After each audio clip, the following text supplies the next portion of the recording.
Bismillah. Assalamualaikum warahmatullahi wabarakatuh. Alhamdulillahirabbil alamin. Assalatu wassalamu alal mursalin. Amma ba'd. Kaifa halukum? Bagaimana kabar anak-anak kelas 7 yang dirahmati Allah Subhanahu wa taala? Selamat datang kembali dalam pembelajaran ilmu pengetahuan alam. Pada pembelajaran yang lalu, kalian telah mempelajari mengenai struktur bumi dan lapisannya, baik secara atmosfernya, litosfernya, dan juga hidrosfernya. Kali ini kita akan mempelajari sistem tata surya. Apa sajakah yang akan kita pelajari di dalam sistem tata surya?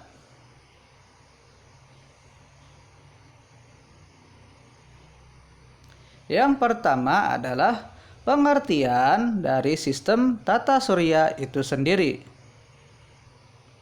Selanjutnya, kita akan mempelajari susunan tata surya yang terdiri dari matahari, planet dalam, planet luar, komet, meteoroid, dan juga asteroid.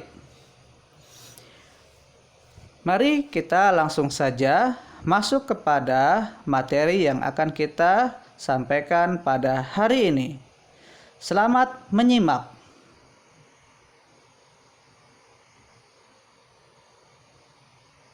Sistem tata surya. Apakah sistem tata surya itu? Adakah yang bisa menjawabnya? Ya, sistem tata surya adalah sebuah susunan benda langit yang terdiri atas matahari sebagai pusat tata surya. Kemudian planet-planet, komet, meteorit, dan asteroid yang mengelilingi matahari. Dahulu ada seorang ahli matematika Jerman yang bernama Johannes Kepler, bahwa dia menyatakan orbit planet kita ini sebenarnya tidak seutuhnya bulat, tetapi berbentuk oval atau elips.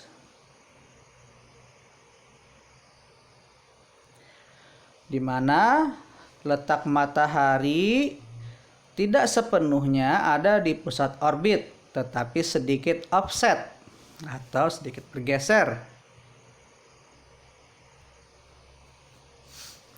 Di mana planet itu bergerak dengan kecepatan yang berbeda dalam orbitnya di sekitar matahari. Berikut adalah tabel mengenai kecepatan orbital pada planet-planet yang mengelilingi matahari.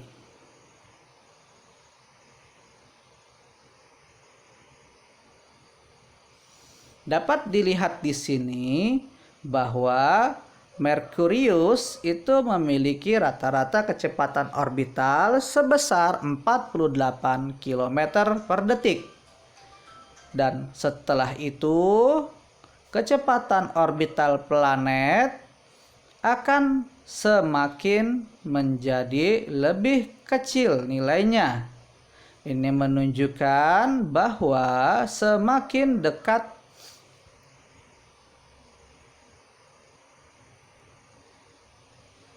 bahwa planet yang dekat dengan matahari akan bergerak lebih cepat daripada planet yang jauh dari matahari. Tadi sudah kita lihat bersama-sama melalui tabel bahwa planet Merkurius memiliki rata-rata kecepatan orbital yang paling tinggi. Maka di sini disimpulkan bahwa Karena Merkurius adalah yang paling dekat, berarti menunjukkan dia memiliki paling dekat, maka dia bergerak lebih cepat daripada planet yang jauh dari matahari. Yang kedua, bidang edar planet dalam mengelilingi matahari disebut juga dengan bidang edar, atau nama lainnya adalah orbit. Yang ketiga, bidang edar bumi dalam mengelilingi matahari disebut sebagai bidang edar ekliptika.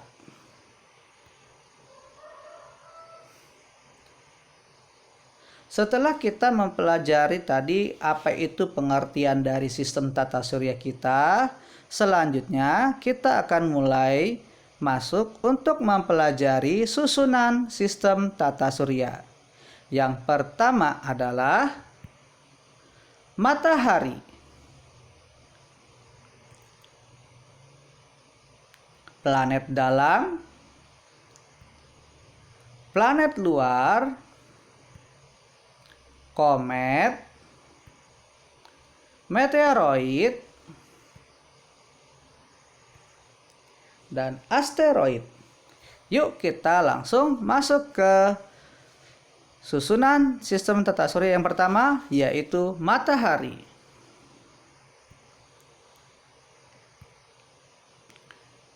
Dapat kita saksikan di sini bahwa struktur lapisan matahari terdiri dari ada 4 lapisan utama, di mana pada lapisan pertama nanti akan disampaikan setelah ini. Silakan diamati oleh anak-anak kelas 7 gambar ini ya, mengenai struktur lapisan matahari. Di manakah letak inti? Itu ada di bagian tengah, kemudian ada zona radiatif, ada zona konvektif, kemudian yang mana fotosfer, kromosfer, korona bintik matahari, dan juga lidah api. Selamat mengamati.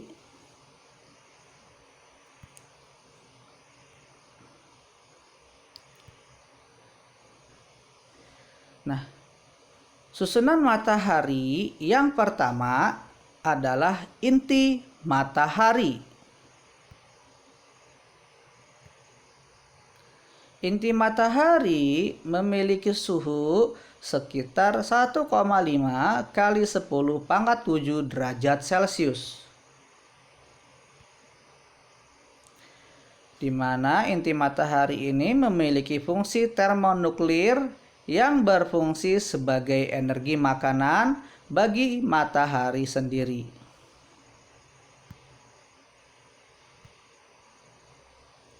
Energi dari inti akan diradiasikan ke lapisan luar matahari dan kemudian sampai ke ruang angkasa.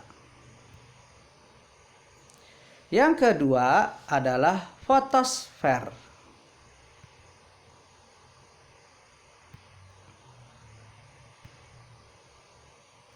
Pada lapisan fotosfer ini, suhunya mencapai 6000 Kelvin dengan ketebalan 300 km.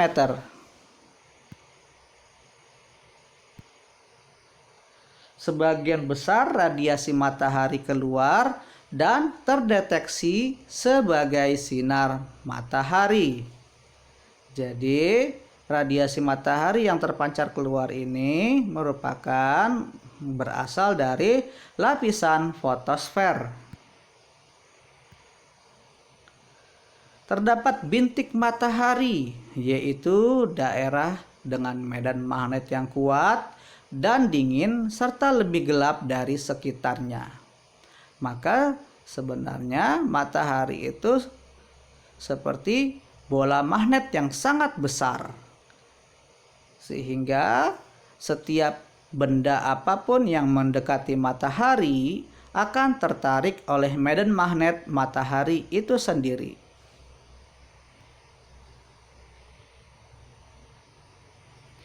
Susunan matahari yang ketiga adalah kromosfer.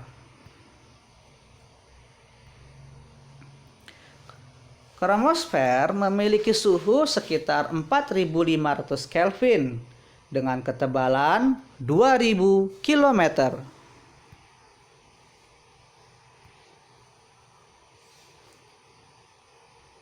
Kromosfer akan terlihat seperti gelang merah yang mengelilingi bulan pada waktu terjadi gerhana matahari total.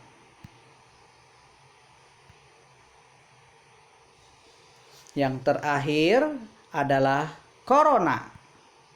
Ini bukan korona wabah COVID-19, tetapi merupakan lapisan keempat pada matahari, yaitu korona.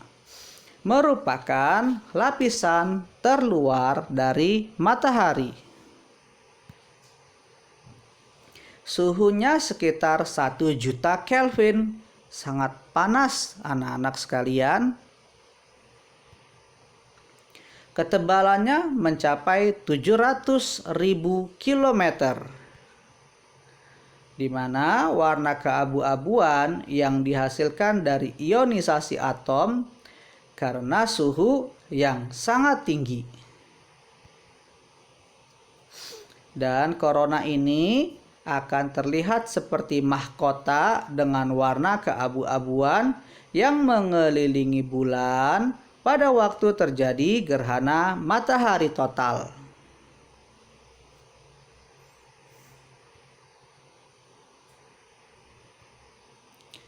Nah, sebagai tambahan bahwa di dalam matahari ada yang disebut sebagai zona radiasi dan juga zona konveksi. Merupakan daerah yang terletak antara inti dan fotosfer, di mana pada daerah ini energi berpindah secara radiasi dan konveksi. Nah, demikian untuk matahari. Selanjutnya kita akan masuk ke planet dalam.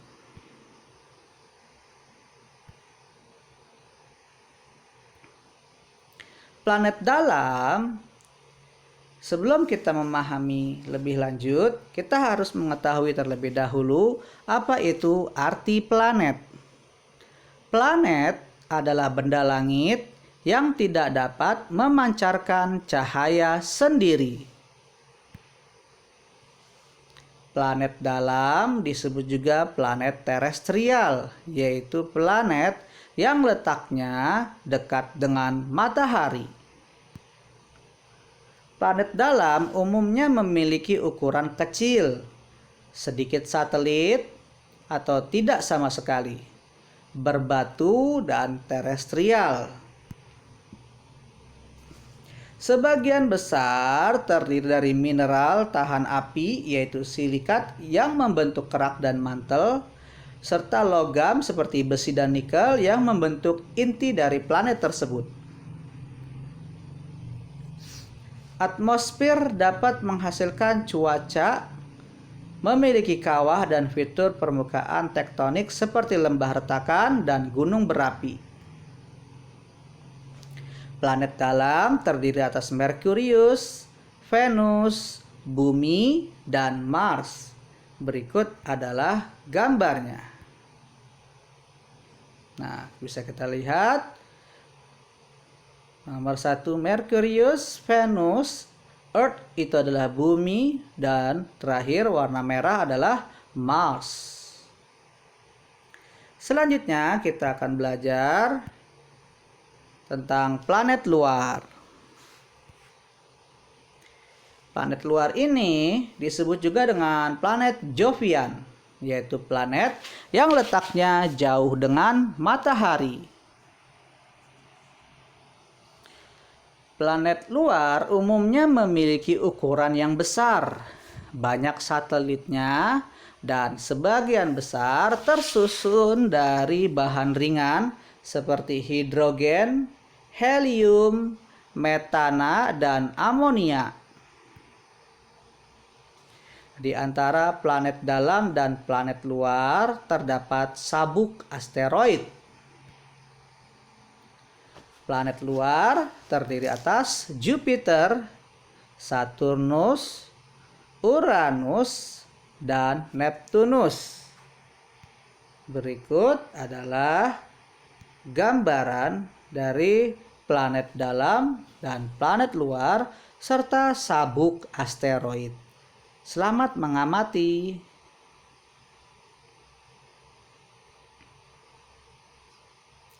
Jika telah mengamati, bisa kita lihat di sini 4 planet yang pertama itu adalah planet dalam, ya. Kemudian dibatasi oleh sabuk asteroid. Setelah itu 4 planet ke belakang adalah planet luar. Setelah kita mempelajari planet-planet, setelah ini kita akan masuk ke benda langit yang ada di luar angkasa. Yang pertama adalah komet. Komet berasal dari bahasa Yunani, yaitu kometes, artinya berambut panjang. Komet adalah benda langit yang mengelilingi matahari dengan orbit yang sangat lonjong. Umumnya komet terdiri atas debu, partikel batu yang bercampur dengan es, metana, dan amonia.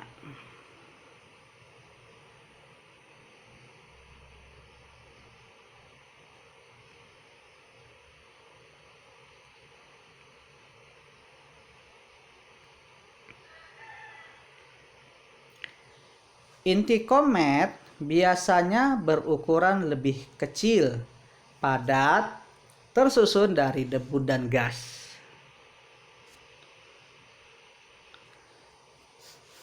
Ini adalah bagian-bagian dari komet. Yang pertama adalah inti komet. Tadi sudah disampaikan bahwa inti komet berukuran lebih kecil, padat, tersusun dari debu dan gas. Bagian kedua dari komet itu disebut sebagai koma, yaitu daerah kabut di sekitar inti. Dan bagian ketiga pada komet disebut sebagai ekor komet, di mana bagian komet yang berukuran lebih panjang, arah ekor komet selalu menjauhi matahari karena didorong oleh angin dan radiasi matahari. Ini adalah salah satu contoh gambar komet.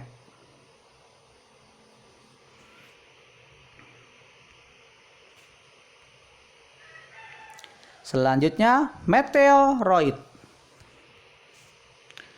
Meteoroid merupakan potongan batu atau puing logam, yaitu terdiri unsur besi dan logam lainnya yang bergerak di luar angkasa. Meteoroid umumnya memiliki kecepatan yang bervariasi, yang tercepat mencapai 42 km per detik. Artinya dalam 1 detik dapat mencapai 42 km. Ketika memasuki atmosfer bumi, akan menyebabkan gesekan yang menghasilkan panas dan membakar meteoroid. Meteoroid yang habis terbakar oleh atmosfer bumi itu disebut sebagai meteor. Nah, kalau meteoritnya tidak habis terbakar oleh atmosfer bumi dan mencapai permukaan bumi, maka itu bisa disebut sebagai meteoroid, ya, dengan akhiran huruf T. Jadi, ketika dia berada di luar angkasa, maka kita sebut sebagai meteoroid dengan akhiran huruf D. Dan ketika dia terbakar habis oleh atmosfer kita, maka dia disebut sebagai meteor, atau kita sering menyebutnya sebagai bintang jatuh. Kemudian kalau tidak habis terbakar dan sampai ke permukaan bumi, maka namanya adalah meteoroid dengan akhiran huruf T. Berikut adalah contoh meteoroid.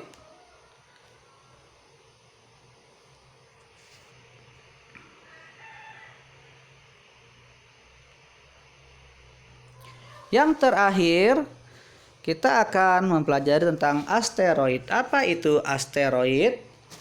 Adalah potongan-potongan batu yang mirip dengan materi penyusun planet. Terletak di daerah antara orbit Mars dan Jupiter, dikenal juga dengan sabuk asteroid. Nah, tadi sudah di awal mengenai planet dalam, planet luar, bagaimana letak dari posisi sabuk asteroid, yaitu terletak antara Mars dan Jupiter.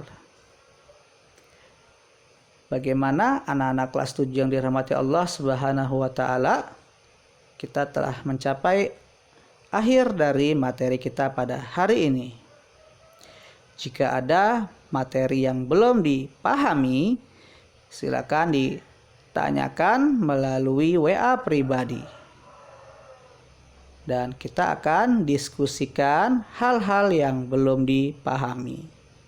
Untuk lebih dapat memahami materi pada pagi hari ini, anak-anak kelas 7 dapat mengerjakan latihan soal yang akan nanti disampaikan melalui link yang nanti dicantumkan pada saat pemberitahuan pelajaran. Terima kasih telah menyimak sampai akhir. Kita akhiri dengan doa kafaratul majelis. Subhanaka Allahumma bihamdika asyhadu an la ilaha illa anta astaghfiruka wa atubu ilaik. Assalamualaikum warahmatullahi wabarakatuh.